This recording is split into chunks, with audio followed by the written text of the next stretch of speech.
ঘরে কোনোবারে এরকম হয় না আমার, মানে নুন বারণ তো একদমই হয় না। সেদিন তোমাকে দাদাভাইকে লিখে দিলাম, বললো পরে আনবো। আচ্ছা কালকে তো ভোর ছিল, তা একটা নুন ছিল, তাই এখন রান্না শেষ, শুধু আলু ভাতেটা মাখবো বলে নুনটা এখন নিয়ে এলো। আমার দাদাভাই চলে এসে, আমার রান্না এখনো কমপ্লিট হয়নি। এই যে নুনটা দিয়ে কিন্তু আমি আলু ভাতেটা মেখেছি, আলু ভাতেটা কিন্তু নুন দিয়ে মেখেছি। আর এখানে ভাত তুলে নিরামিষগুলো এখানটায় রাখলাম। এই যে ভাত আছে, এখানে আলু ভাতে মেখেছি। আর এখানে আছে আম দিয়ে টক ডাল, এই যে আম দিয়ে টক ডাল করেছি। আর এখানে করেছি মানে পোস্ত আর কাঁচা লঙ্কা, টমেটো, একটু হলুদ গুঁড়ো আর নুন মিষ্টি দিয়ে করেছি লাউ শাকের তরকারি। লাউ শাকের সবজির মধ্যে দিয়েছি বেগুন, একটু পটল আর আর কিছু দিইনি, বেগুন আর পটল আর কিছু দিইনি, এই দিয়েই করেছি লাউ শাক ঘন্ট। এখানে আছে ভেন্ডি ভাজা, এখানে ভেন্ডি ভাজা আমার ছেলের খুব ফেভারিট। সকালের একটু চিচিঙ্গের তরকারিটাও রয়েছে। আর এখনও কিন্তু আমার রান্না হয়নি, এত বলতে দাদাভাই আজকে চলে এসছে, কেন 1টা বেজে গেছে। আর টিফিন খেতে হয়েছিল তো 11টার সময়। যাই হোক, একটু নেমন্তন্ন বাড়ি আছে, কিন্তু যা মাছ ছিল সব করে নিচ্ছি। সঙ্গে দাদাভাই চলে এসছে, তাড়াতাড়ি করে মাছের এই ঝোলটা একদম হালকা করে সবজি ছাড়াই করে দিই।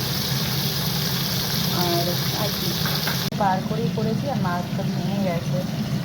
11টার সময় টিফিন খেয়ে গেছে, এখনও যেন কিছু বলছে না, মানে পেটের খিদেটা ঠিকঠাক লাগেনি, মানে পায়নি। আর এসে দেখেছি আজকে বৃহস্পতিবার দিন মাছ করি না, ওরা খাক, আজকে সেই জন্য ফ্রিজ থেকে সব মাছগুলো করে নিচ্ছি যে ওরা খেয়ে নেবে। আমি আজকে নিরামিষই সবার সময় নিরামিষগুলো আলাদাভাবে রেখেছি। আমি যেহেতু বৃহস্পতিবার সবসময় নিরামিষই খাই, কিন্তু আজকে যেহেতু থাকবো না সেহেতু সব মাছগুলো করে নিচ্ছি। এর মধ্যে 5 ফোড়ন দিয়ে মাছ ভাজার তেলে তার মধ্যে একটা টমেটো গোটা, আদা, দুটো কাঁচা লঙ্কা পেস্ট করে নিয়েছিলাম, তার মধ্যে দিয়ে দিয়েছিলাম হলুদ গুঁড়ো, একটু জিরের গুঁড়ো আর নুন ছিল অল্প। আর এখন তো তোমাদের দাদাভাই নিয়ে আনলো, মানে এরকম কিন্তু কোনো দিন হয় না। যাই হোক, এখন এটাকে ভালো করে কষাতে হবে। আজকে কোনো সবজি ছাড়া একদম পাতলা করে এই ঝোলটা করবো, সবজি ছাড়াই ঝোল করবো মাছের। একবার ভাবলাম যে রাত্রিরে বলি, তারপরে ভাবলাম যদি ভাতের পাতে নুন কম হয় তো আলু ঠিকঠাক করবো, তার থেকে আনা থাক। যদি তরকারিতে একটু নুন কম হয়ে থাকে তাহলে দিয়েও খেতে পারবে। সেই জন্যই ফোন করে বললাম যে কাকুর সময় জানি কার্তিক ফেরার সময় নিয়ে আসবে। ভালো করে নরম চরম চলছে। ঝুরঝুরিগুলো কিন্তু দিয়ে দিই, এই মাছ ভাজার পরে যে থাকে না এই ঝুরঝুরিগুলো, সেই বাটিটাতে জল দিই, এটাতে মশলা কষিয়েছিলাম। চলে গেল, দিলাম কাশ্মীরি লঙ্কার গুঁড়ো। এবার কাশ্মীরি লঙ্কা গুঁড়ো দিয়েছি কালারটা হওয়ার জন্য, দুটো কাঁচা লঙ্কা দিয়েছিলাম, মানে ফোড়নে আজকে কিচ্ছু দিইনি।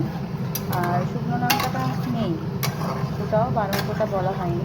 যাই হোক, এটা ফুটে গেলে মাছগুলো দিয়ে দেবো। ধনে পাতা নেই, ধনে পাতা দিতাম, তাহলে একদম হালকা পাতলা করে করবো, কোনো গরম মশলা ইউজ করবো না এই গরমকালে। ঝোলটা ফুটে গেছিলো, তারপর মাছগুলো কিন্তু দিয়ে দিয়েছিলাম, এখন একটু টকবক করে ফুটছে। এবার যে দেখতে পারলেন রান্না কিন্তু কমপ্লিট ফুটছে, এটাকে নামিয়ে দিলেই হয়ে যাবে।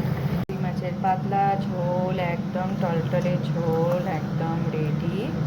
এখন ওদের খেতেটা দিয়ে দিই।